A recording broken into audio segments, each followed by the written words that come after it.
नमस्कार विद्यार्थी मित्र हो, दी पॉलिटिक्स चॅनलवर आपलं सर्वांचं स्वागत आहे.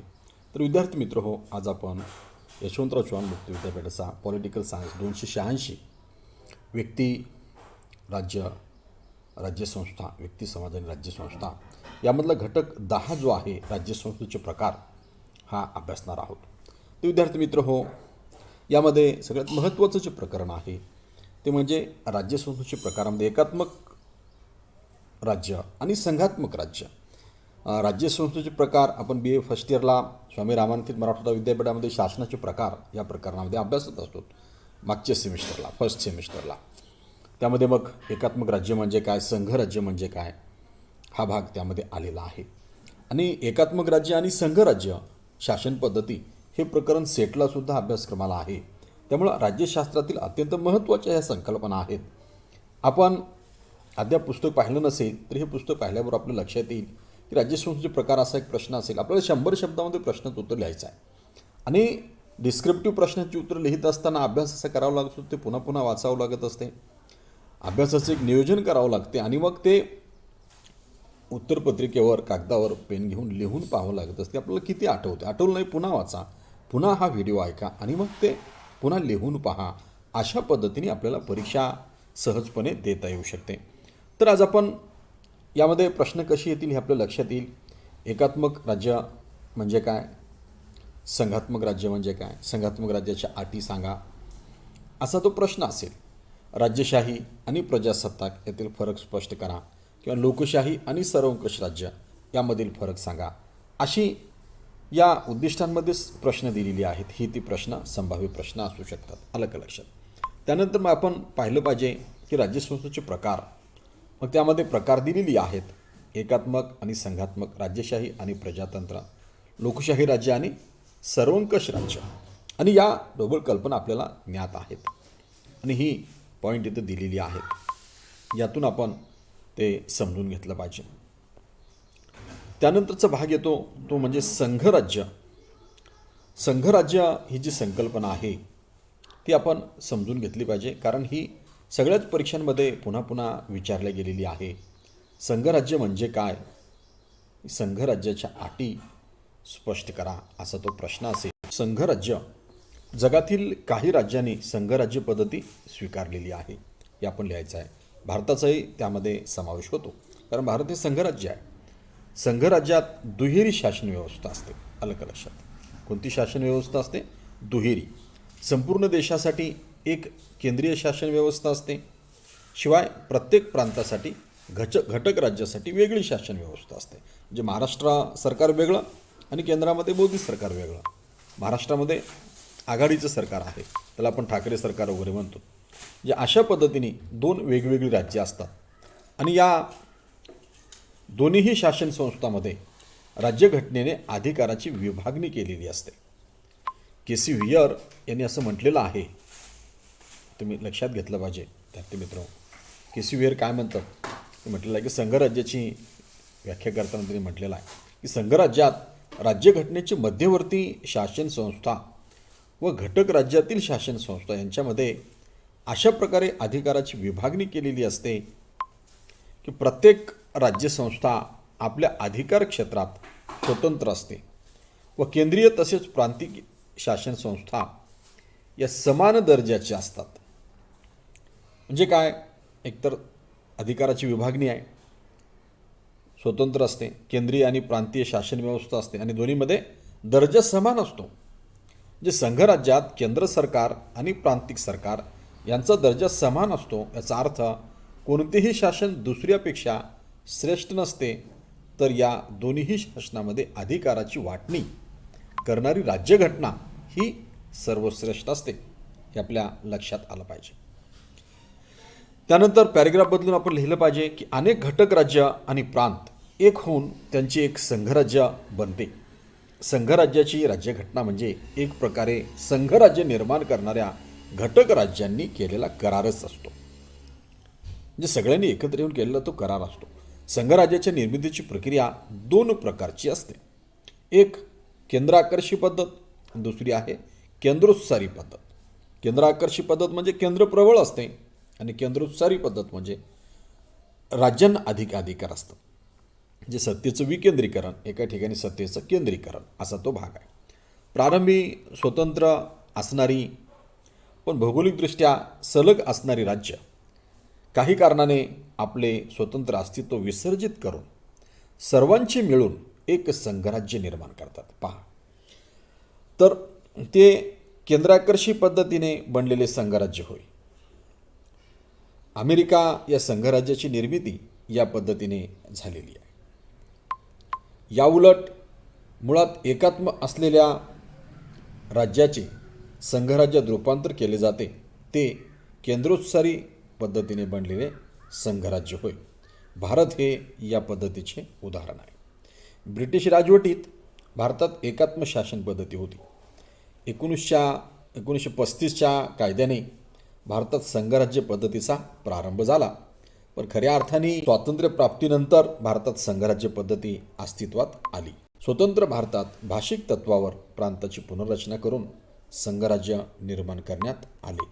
भाषिक सांस्कृतिक विविधता असलेल्या तसेच भौगोलिकदृष्ट्या एक खंडप्राय असलेल्या देशांना संघराज्य पद्धती उपयुक्त ठरते. अशी विविधता असलेल्या राज्यात प्रादेशिक स्वायत्तता टिकून राष्ट्रीय ऐक्य साध्य करण्याचा संघराज्य हा मार्ग असतो. संघराज्यात सामील होणाऱ्या प्रांतांना स्वायत्तता असते. पहा आता, जे संघराज्यात सामील होणाऱ्या प्रांतांना काय असते? स्वायत्तता असते. त्यामुळे त्यांना आपल्या भाषिक किंवा सांस्कृतिक अस्मितेचे जतन करता येते. त्याचबरोबर हे प्रांत एका मोठ्या राज्याचा भाग बनलेले असतात. त्यामुळे त्यांना सामर्थ्य लाभते. अमेरिका, कॅनडा, स्वित्झर्लंड, भारत ही संघराज्याची उदाहरणे आहेत, हे आपल्याला सांगता आलं पाहिजे. आणि मग संघराज्यातली काही तत्त्व आपण कोणत्या घटनेतून स्वीकारली हे आपण घटना अभ्यासताना अभ्यासलेला आहे. अमेरिकेतून आपण न्यायालयीन पुनर्विलोकन स्वीकारला. कॅनडाकडून आपण अधिकारांची विभागणी, केंद्रसूची, राज्यसूची, समवर्ती सूची स्वीकारली. म्हणजे अशा पद्धतीने आपण एक संघराज्य निर्माण केलेलं आहे.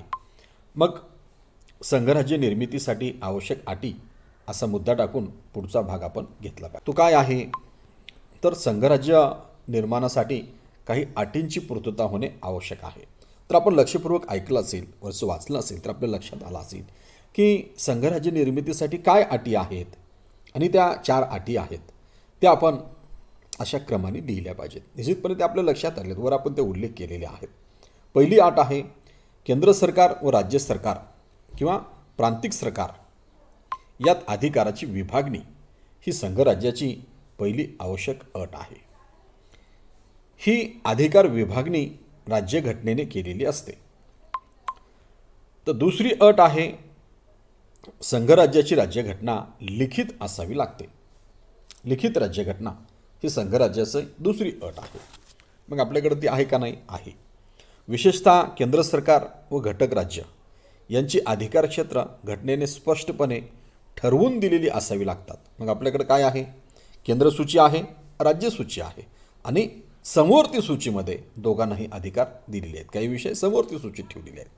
म्हणजे या राज्यघटनेत राज्यव्यवस्थे संबंधी घटनेतील तरतुदीमध्ये काही दुरुस्ती करायची असल्यास त्याला घटक राज्याची मान्यता घेणे आवश्यक ठरविलेले असते.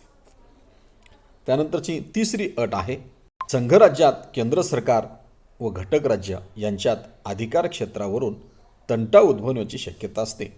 अशा वेळी घटनेचा अर्थ स्पष्ट करून या तंट्याबाबत निर्णय देणारी स्वायत्तता यंत्रणा आवश्यक असते. मग काय आवश्यक आहे? बहुतेक संघराज्यात अशा प्रकारचे एक सर्वोच्च न्यायालय असते. अधिकार देशातील सर्वोच्च न्यायालयाला दिलेला असतो आणि म्हणून मग तिसरी अट काय आहे? सर्वोच्च न्यायालय. सर्वोच्च न्यायालय हे आवश्यक असते. तर ही तिसरी अट आहे. त्यानंतरची चौथी अट आहे की संघराज्यात केंद्रशासन आणि घटक राज्य ही काय असतात? समान दर्जाची असतात. यांच्यात अधिकाराची विभागणी करणारी राज्यघटना ही सर्वश्रेष्ठ मानली जाते. तर अशा 4 अटी जे राज्य पूर्ण करते त्या राज्याला आपण काय म्हणतो? संघराज्य असं म्हणत असतो. भारत हे काय आहे? संघराज्य आहे. कारण भारतामध्ये ह्या 4ही अटी आहेत. पण डी बसू म्हणतात की भारत हे अर्धसंघराज्य आहे. सुभाष कश्यप म्हणतात की भारत हे केंद्राकडं केंद्रप्रबळ संघराज्य आहे. काही अभ्यासक मत के सी व्हिअर म्हणतात की भारत हे केंद्रोत्सर्गी संघराज्य आहे, म्हणजे केंद्राला आपण अधिक अधिकार दिलेले आहेत, हे सुद्धा आपल्या लक्षात असलं पाहिजे. मग पुढं प्रश्न असेल, प्रश्नाच्या समारोपामध्ये वगैरे आपण लिहिलं पाहिजे की भारतीय संघराज्य, भारत हे सुद्धा एक संघराज्य आहे. भारताच्या खंडप्राय भौगोलिक विस्तार तसेच तेथील भाषिक सांस्कृतिक विविधता यामुळे संघराज्य पद्धतीचा स्वीकार भारताने करणे स्वाभाविकच होते. भारतातील घटक राज्ये ही मुख्यतः भाषिक तत्वावर निर्माण करण्यात आलेली आहेत. भारतात अशी एकूण 28 घटक राज्य आहेत. ती 29 झाली होती तेलंगणाच्या निर्मितीमुळं, पण जम्मू काश्मीरला घटक राज्याचा दर्जा काढून घेतला म्हणून ती आता पुन्हा 28 झालेली आहेत. असे असून 7 केंद्रशासित प्रदेश असं दिलेलं आहे. हे 7चा आकडा आता 9 झालेला आहे, हे आपल्याला माहिती असलं पाहिजे. दिल्ली, चंदीगड, दादर नगर हवेली, लक्षद्वीप, पांडिचेरी, दमण दीव, अंदमान हे आपल्याला नवीन आकडे पाहून घ्यावे लागतील, कारण यामध्ये जी दिलेली आहेत ती जुनी आकडेवारी आहे, ते आपल्या लक्षात असले पाहिजे. म्हणजे अशा पद्धतीने आपण संघराज्य, भारत हे कसं संघराज्य आहे हे समजून घेतलं पाहिजे. भारतीय राज्यघटनेमध्ये संघसूची, राज्यसूची आणि समवर्ती सूची अशा 3 प्रकारच्या सूची दिलेल्या आहेत. संघसूचीमध्ये केंद्र सरकारच्या अखत्यारीतील विषय देण्यात आलेले आहेत, राज्यसूचीमध्ये घटक राज्यांच्या अखत्यारीतील विषय देण्यात आलेले आहेत, आणि समवर्ती सूचीमध्ये केंद्राला तसेच घटक राज्यांना कायदे करता येतात, पण यामध्ये प्राधान्य केंद्राला असते. या तिन्ही याद्यांमध्ये समाविष्ट नसलेले सर्व उर्वरित अधिकार केंद्र सरकारकडे सोपविण्यात आलेले आहेत. म्हणजे अशा पद्धतीने आपण संघराज्य आणि संघराज्याच्या अटी स्पष्ट करा हा प्रश्न लिहू शकतो. तर विद्यार्थी मित्र, आपल्याला 10 मार्कासाठी 5 मार्कासाठी प्रश्न लिहायचा आहे. SRT युनिव्हर्सिटीच्या मुलांना 10 मार्कासाठी प्रश्नाचं उत्तर लिहायचं आणि त्यासाठी एवढं सफिशियंट आहे.